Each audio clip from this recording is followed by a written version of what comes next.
everyone. Morning. Right. We talked about this title. Actually, I changed it. It's actually the overview of the procurement process. Before we go into that, let's do a little bit of brain activity. Can you spot the difference? Anyone? Yes, the sun. Sun is missing. Okay. Can you use this particular one? Yeah. Okay. Right. One. Who else? Fish tail. Sunny? Wow. The Okay, signboard is meeting. Listen, two. This is Okay, three. The fish tail. Any more? Any more? Anyone else? what's the window? Where? Window. Yeah, the signboard. signboard. Signboard. What? It's a Yeah. window. Got left and right. Which one? Second. There's three words. Ah, okay lah. Yeah. The trainer. I mean, that's not mine, because Yes. Yeah, found already. Found Oh, it. found already. Found by Sharon. Below the fish. Okay, Andy. Signboard. The menu board. Behind. Yeah. Okay, yes. Who else? Actually, it got truncated. Anyone else? Down there. The menu board. Below the fish. The green one. So, Okay, yeah, one word. Anyone else? yes, The green one. The green. Yeah. Okay, actually this side got truncated. Oh, Alright, I'm yeah. sorry. Yeah, yeah. Yeah. Majority are in the center. Yeah. Anyone else? small words. Okay, Below the fish. below. Very good. Which two words? You like to see the words? Okay, listen. Is missing from here? Yes. Yeah. Okay, right. You have spotted all of them. These are the five. Okay. Here it got truncated. Oh, on the Okay. Right. Now what are you doing actually? According to this professor, Dr. Nachalan, when you are identifying the fraud objects, you are using this part of your brain. Okay? And when you analyze it, it involves the occipital and the parietal lobe. And to remember and compare is the blue part that you are using. And to mark down the locations is the frontal lobe. So you may think it's a simple exercise, but actually it's a great brain exercise for you. And this is the exercise that they use it for senior citizens to, you know, to slow down their dementia, their process. Now, the reason why I bring it up is because in procurement, you need an eye for detail. Okay? Right, let's go into the topic proper. As I've highlighted, these are the takeaways in this course. You will be able to acquire goods and services value for money for the organization. You'll be able to act competently, professionally, avoid the lapses, and of course, you will have better, effective communication with your stakeholders. The agenda we have for today, okay? So, what is procurement? Anyone? Would anyone want to try? What is procurement in your perception? Buying things. Anyone else? As getting the best value for what you bought. Okay, the best value. Anybody else? Cheapest price. Okay, anyone else? Quotation. Quotations? Would you like to elaborate what do you mean by quotations? To get the cheapest price. Okay, anyone else? Value like how much quantity to buy. Okay, so it's a planning, it's a detailed planning up front. If you look at it, most of them have the word Price. Right. It is the right product, services, right price, right source, right specs, quantity, right time for delivery, right customer. Okay, so it is not so much of just one alone, but it is as a package. So procurement is not an event, but a process. Okay? Now, first you have this detailed planning. Oops, sorry. You have this detailed planning, and this is where you define your specification required, the tendering and the sourcing. How do you get about getting it? How do you evaluate? Is there a need to negotiate with your supplier? You award the contract and you do a post-contract management. Okay? Now, of course, like any other processes, there are always principles underpinning it. Likewise, for procurement, we are looking at being fair and open, being transparent, especially if you are spending money and it's not yours. Okay? And with the correct procurement strategy, you have the value for money. Okay? Now, value for money doesn't mean it's the cheapest price. Example, when you are making a selection to buy cars, it's not the capital cost that counts. You also have to look into the 10 years operation details to make a decision which make will you get. So, besides that, that is why we are looking at the total cost of ownership and getting the correct procurement strategy to achieve what you want, to achieve value for money. Okay? Let's look at some of the ethics of procurement. There must be some guidelines in the organization for the employee to carry out their process. Okay? The employees must be clear what is perceived and what is real conflict of interest.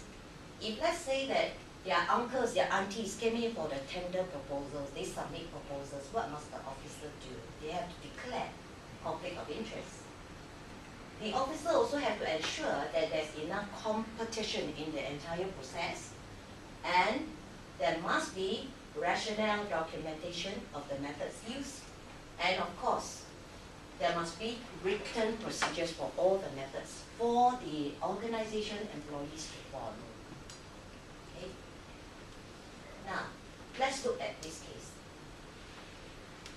A partial payment was made to erect a retaining wall, okay, for this building.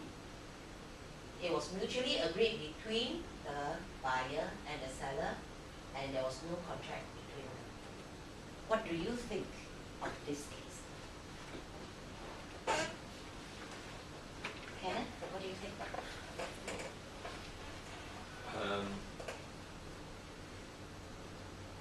It's a definitely bad way to start because there's no contract. Okay, no documentation. No transparency. In what aspect? In the sense that, the 23,000 you think is a partial, the 100,000 maybe it is lower than that. Other people is quoting. There's no open kind of. Okay, Yeah.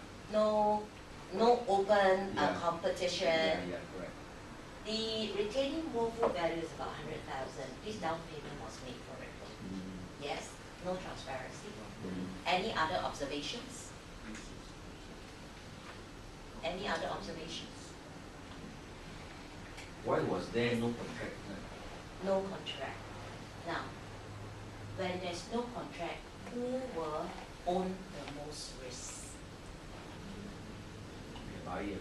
The buyer will own the most risk, because if this retaining wall that is set up by the seller and it break down, the seller will not be interested to clear it for you because there's no legal obligations. So you will be holding this whole collapsed wall to pay money to dispose of it, and you have already paid off 23,000. Okay? What about this case? In the company, anything more than 3,000, you have to go for open tender. Okay? So there were 12 state purchases, and they were individually less than 3,000. All the purchases given to the same supplier within the same year. What do you think? I think is not so ethical Why? because you are trying to get around the legal part of it. Yes, you're trying to circumvent Mm. this procedure. What else? But I thought everybody does it, what? Okay, fair This is enough. right, is it? What do you think then? It's such a common practice. I mean, Okay. Yeah, common, I take of course. over from the one passed to me, he say do like that. Yeah, you're Grace, correct. what do you think of what Sim has said?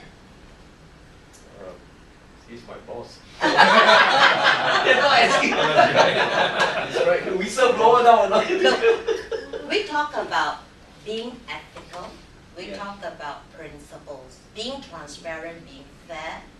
Ethical is that this money is not yours, it's your company's.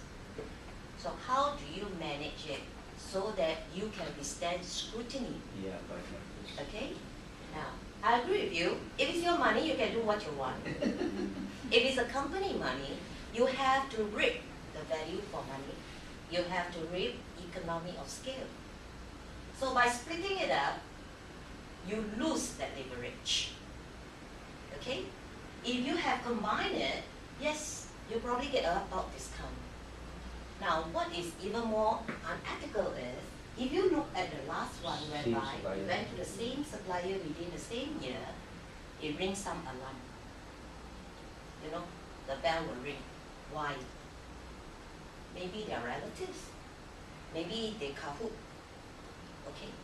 So these are the things that the organization will be looking for. Okay? Now look at this. The famous case. June 10. The person was fined 5,000 for lying to the investigation officer, not for the process. Okay? The reason he told the investigation officer was he didn't know him. But actually, the year before, they went on a cycling expedition. They are friends on Facebook. So by telling the investigation officer he didn't know this chap, he already violated one of the ethical rule, and that's integrity. Okay. On top of that, this bicycle at 2002, normal people will not buy it. Any man on the street will think 3 times, but he bought 57 of it. He bought 26 of it rather. Now let's look at the specification. This was how it was written. Individually, they are fine. But as a package, it tends to skew towards a certain brand. And that particular brand is the Brompton bike. If you go to website, that is exactly the specs, the package. So in this case, there was no fair competition because it was skewed towards a certain brand. And then this person did not declare conflict of interest. Okay? Any questions so far up to this point? If he had done all this, right, Yes. he will still go to that guy. Okay, fair enough. During that moment in time, it was in order. Okay? This particular tender was caught for 4 days, which was in accordance with the rule. And because of this loophole, the organization has changed it to 7 days to curb this. The other thing is, if there is only one supplier, one bidder, no more approval at the very first instance. The officer will have to provide one lengthy justification why this requirement must go to this supplier. So this is what the organization has built in to curb all these irregularities. Unless they're the sole agency for this project. There is a procedure that will manage sole suppliers. That is. Okay. And the best part about this bike is that the OEM from UK quoted half the price. Okay? The OEM. Some people in hardware forum, just try it out. He actually quoted half of this price. So it aggravated the whole thing. Okay? Any questions so far? On this case, actually there are a lot more like the pineapple tarts and the wine and these are very, these are really ethical issues. Yeah. Okay, we will discuss it when we have more time. Okay, let's have a little learning activity. Do you have paper with you? It's in the Let's look at this case, yeah? Have your observations and we will discuss. Tim is supposed to buy all this. He gave it to the department head for approval. She approved without looking at the budget. Now with that, he went and buy, he came up to 3,008. Now because this ruling, that anything more than 3,000, a tender must be called, he split it up and the balance he will buy in future. Okay? Now, he proceeded with the process and then he distributed to his colleagues. What is the responsibility you think that Tim and Mary has in the organization? What other observations you have in the procurement process? And present your finding on the flip chart. We will divide into 2 groups. It will be easier. Okay? This case. Look at the needs and the wants. Look at what Mary has done and what Tim has done. Okay? We can have 2 groups. Just highlight on the flip chart your observations.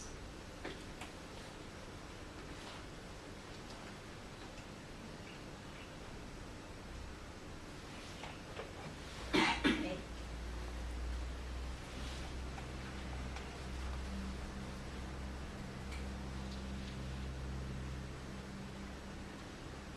Do note of that in the company is this process. Anything more than 3,000, they must call a tender.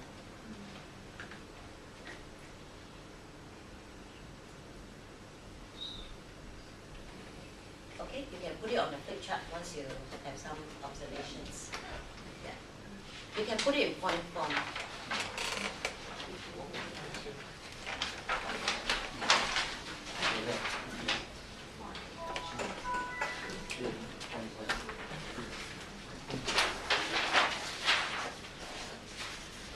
This one will be one group, right? Yes.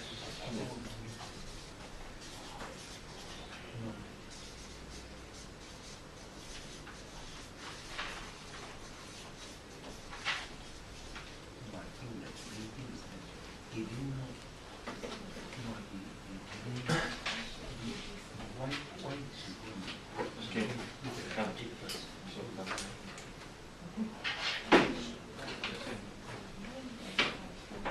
Tim and Mary is responsible. No, but I mean that you see the book was just because but she don't even know how much is the budget. She can, I can show you. Yeah. You see. You don't check on her. First thing is, something beyond the budget, but she just simply go ahead and Tim and Mary is responsible. no, right. Can we see the She just didn't check the I budget. didn't check the banking, you know. Can we have the question? Check. Ah, the questions. What are the roles and And responsibilities of Tim and Mary in this process?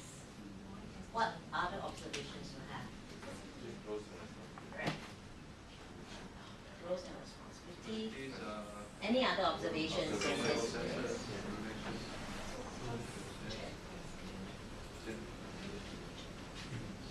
Okay. Working beyond the budget, I think is just out of her own